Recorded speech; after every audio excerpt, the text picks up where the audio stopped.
नमस्कार प्यारे दोस्तों। स्वागत है आप सभी का। प्रस्तुत है आप सभी के लिए आज की कहानी। खुशी वहीं पर है जहां मन प्रसन्न हो। एक बुढ़िया थी, उसका एक बेटा था।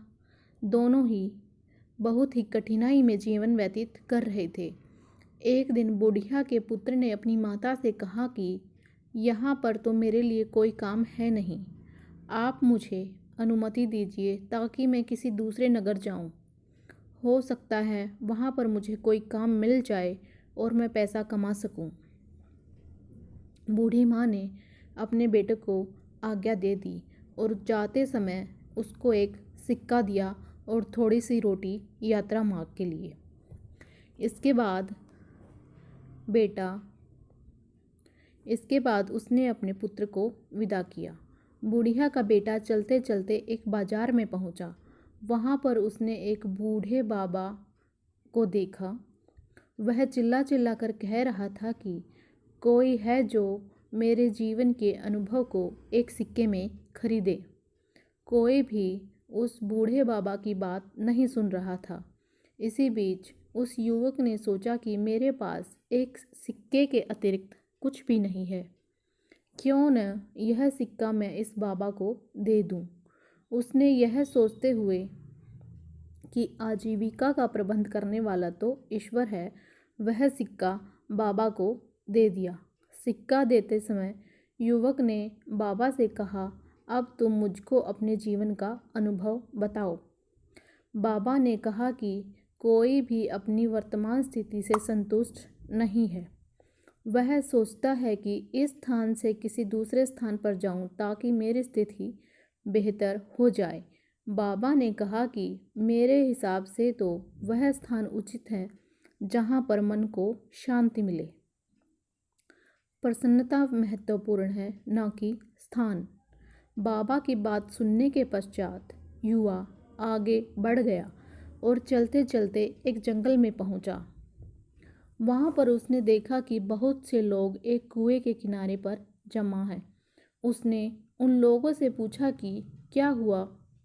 लोगों ने कहा कि इस आशा के साथ हम यहाँ पर आए थे कि इस कुएं से पानी निकाल कर पिएंगे और हमारी प्यास बुझ जाएगी।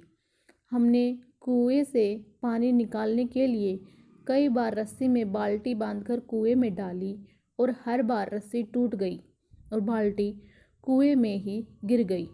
अंत में हमने एक व्यक्ति को कुएं में भेजा ताकि वह हमारी बाल्टियों को वापस ले आए, किंतु वह भी वापस नहीं आया।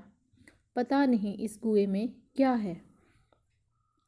युवक, जो अपने घर से काम के लिए ही निकला था, उसने सोचा कि इन लोगों के सामने अपनी योग्यता और क्षमता को प्रदर्शित करने का यह सुनहरा अवसर है। हो सकता है कि मेरा काम देखकर ये लोग मुझे कोई काम दे दें। उसने कारवां वालों को संबोधित करते हुए कहा कि यदि आप अनुमति दे तो मैं कुएं में जाकर देखूं कि वहां पर क्या है। कारवां वालों ने उसे तुरंत ही कुएं में जाने की अनुमति दे दी, क्योंकि वे स्वयं इस कार्य को करने से डर रहे थे। उन्होंने युवक की कमर में रस्सी बांधी और उसे कुएं में उतार दिया। वह युवक दीवार के सहारे धीरे धीरे कुएं में उतर रहा था। जैसे ही वह पानी के निकट पहुंचकर बाल्टियों को ढूंढने का प्रयास कर रहा था, वहां उसने एक काले देव को देखा। उसने देव को सलाम किया। इस पर देव हंसा और बोला, सलाम सुरक्षा लाता है। तुम मुझको एक सज्जन युवक लग रहे हो। मैं तुमसे एक प्रश्न करना चाहता हूँ।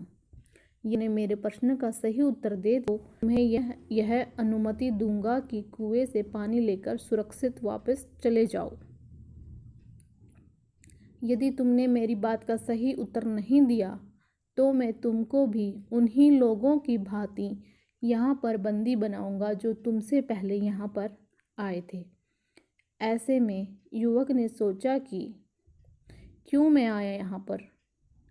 अब मुझको ईश्वर पर भरोसा करते हुए यह देखना है कि काला देव क्या पूछता है। युवक ने काले देव से कहा, मुझे तुम्हारी बात स्वीकार है, तुम अपना प्रश्न पूछो। देव ने युवक से कहा, यह बताओ कि खुशी कहाँ है। देव का प्रश्न सुनकर युवा ने सोचा कि मालूम है कि खुशी तो धरती पर ही है।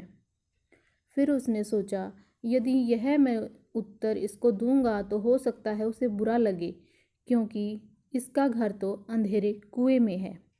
अभी वह यह बात सोच ही रहा था कि युवक को बाबा फकीर की बात याद आई। बाबा की बात जैसे ही उसके मन में आई, वह प्रसन्नता से बोला, जहाँ पर मन प्रसन्न हो वहीं पर खुशी है। उसकी बात सुनकर देव बहुत खुश हुआ।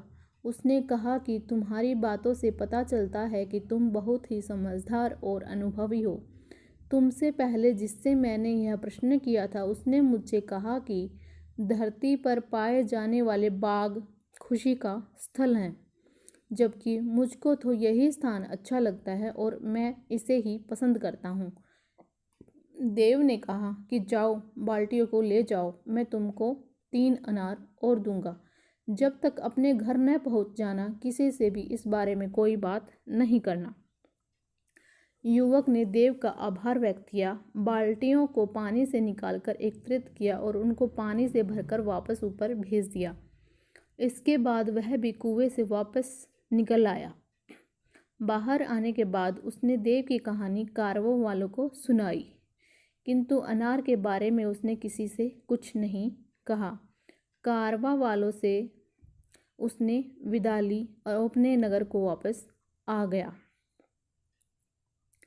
अपने पुत्र को देखकर उसकी माता बहुत प्रसन्न हुई। उसने कहा कि बहुत अच्छा हुआ कि तुम आ गए। मुझको तो आशा ही नहीं थी कि तुम इतनी जल्दी वापस लौट आओगे।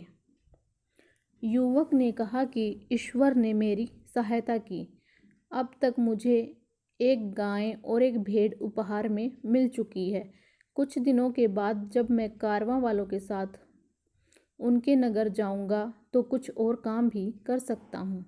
रात को माँ और बेटे ने खाना खाया। माँ थकी हुई थी, अतः जल्दी ही सो गई। युवक ने अपनी जेब से एक अनार निकाला और उसका एक टुकड़ा काटा। अनार के दाने बहुत चमक रहे थे, जो जगमगाते रत्न की तरह दिख रहे थे। युवक को पता चला कि अनार के दाने बहुमूल्य रत्न हैं। यह जानकर वह बहुत खुश हो गया। वह कारवा वालों के साथ आगे की यात्रा पर नहीं गया। उसने कुछ रत्न लिए और उन्हें जाकर बाजार में बेच दिया। उनसे मिलने वालों पैसों से उसने एक दुकान खरीदी और व्यापार आरंभ कर दिया।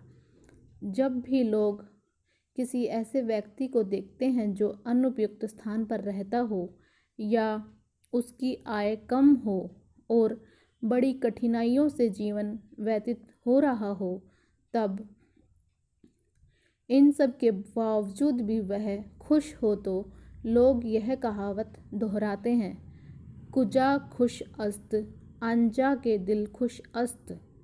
अर्थात खुशी वहीं पर है जहाँ पर मन प्रसन्न हो। धन्यवाद प्यारे दोस्तों, इसी तरह की कहानियाँ जानने व सुनने के लिए आइए जुड़िए मेरे चैनल के साथ, भक्ति ज्ञान गंगा।